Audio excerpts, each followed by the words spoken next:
Cancer on children and youth. And our guest is Alana McLaughlin, and she's given us some information in reference to the causes of cancer and the various types of cancer. And so, Alana, let's pick up in this segment of the show by talking about some of the methods whereby we may be able to prevent cancer. And then next segment we'll go into cancer, teens, and youth. Go on from that perspective. Now, as I previously stated in the first segment, if you're just tuning in, cancer is a class of diseases characterized by out-of-control cell growth. Now, there are over 100 different types of cancer, and most really common ones would be breast cancer, leukemia, things like that.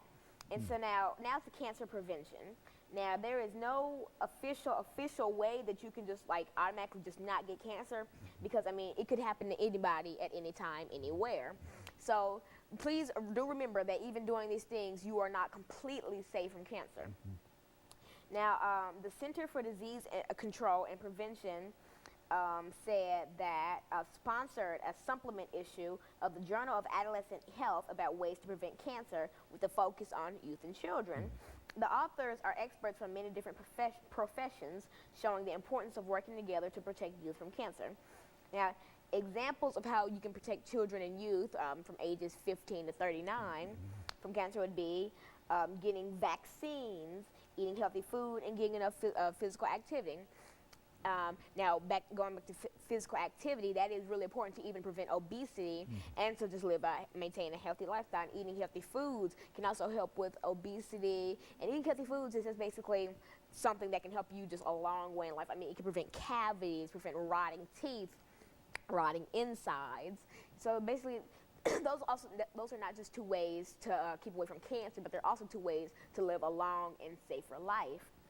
Now, another example of how to sort of prevent yourself from cancer would be reducing harmful exposures, avoiding sunbathing or indoor tanning bed use. Now, I've heard many cases of indoor tanning beds causing skin cancer and stuff like that, and also quitting smoking and other tobacco use. Now, this would really tie into lung cancer, because the more you smoke, the more you damage your lungs, and then the harder it could be to breathe. And now, another way is limiting alcohol use. And that can also help you prevent being poisoned by something that could be in alcohol, and also limiting radiation dosages during medical exam procedures. Like, so not doing 1,000 x-rays a day could really help that, because as you know, x-rays do use radiation, and other things that you may not know use radiation, like the sun or stuff like that. So avoiding staying out in the sun too much, trying to sunbathe or indoor tan, or keeping away from tanning, period, can really help with preventing cancer. Now, another thing is cancer in young people. Adolescents and young adults ages 15 to 39 are much more likely to be diagnosed with cancer than children under the age of 15, which was a really interesting fact that I found out this morning. The most common types of cancer seen in adolescents and young adults are lymphoma, leukemia, germ cell tumors, melanoma, central nervous system tumors, sarcomas and breast, cervical, liver, and thyroid cancers. Now, these are all very common types of cancers that you could hear about. If you go to the CDC.org or cancer.gov or just websites like that, they could help you with cancer. Now, earlier, I did look up something about cancer that really did shock me. The highest, so I went to a race cancer website which talked about which races are more common to have death rates in cancer and more likely to get cancer. And did you know that the leading race in cancer are African Americans, African American men? Out of the men's division, African American men, 532.5 out of every 100,000 people in the United States, black men, have cancer. And also the leading death rate in cancer is also black men.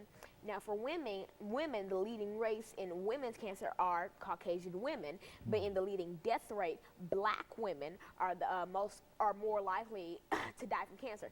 Now, to recap, basically what I just said was that Caucasian women are more likely to get cancer, but African American women are more likely to die from cancer, and Black men are more likely to get and die from cancer because African Americans are the leading people in cancer populations. And so basically, I found that was a very interesting fact, and that American Indian and Alaskan Native people are actually the least likely to die and the least likely to get cancer, which was a very interesting fact that I saw. And so basically, African American teens, if you read the statistic about African American men, just think about our African American teens, like what they'll go through, because see, once you get into a teen, you'll eventually grow up to be a man. And then you have a high risk of getting cancer more than any other race in the United States. And they had like lots of other races in this graph that they showed.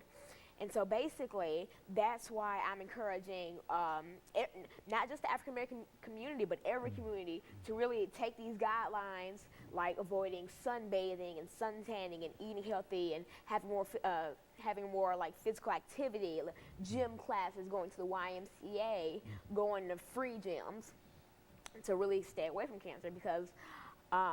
As I read earlier in the first segment, it is not something that you want to have. It's abnormal cell growth, and that is not a very desirable thing that you would want. I mean, because it affects your life. It could affect where you could go. You may not be able to travel. You may be bedridden for life, all because you decided, hey, let's go sunbathe, or let's go suntan, or hey, let's eat the junkiest food we can find.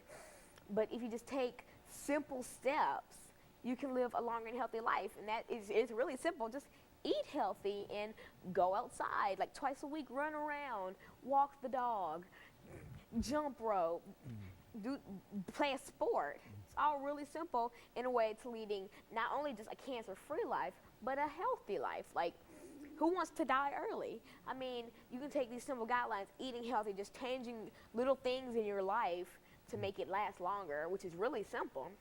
And like that means avoiding stopping at McDonald's every day, even if you don't feel like cooking. Avoiding stopping at Sonic or places like that, all just to live longer. And I'm not saying that you can't go there, period. I mean, because if you want to go there, then that's your life. But I mean, going there every day is not healthy, because even if you get like a chicken salad, too much of a good thing is a bad thing. So you have to have everything in moderation, basically. And Lana, let me stop you for the end of this second segment and make preparations for the third segment, final segment, and we'll talk about teen and youth cancer. And we'll be back with our audience following this very, very short commercial break.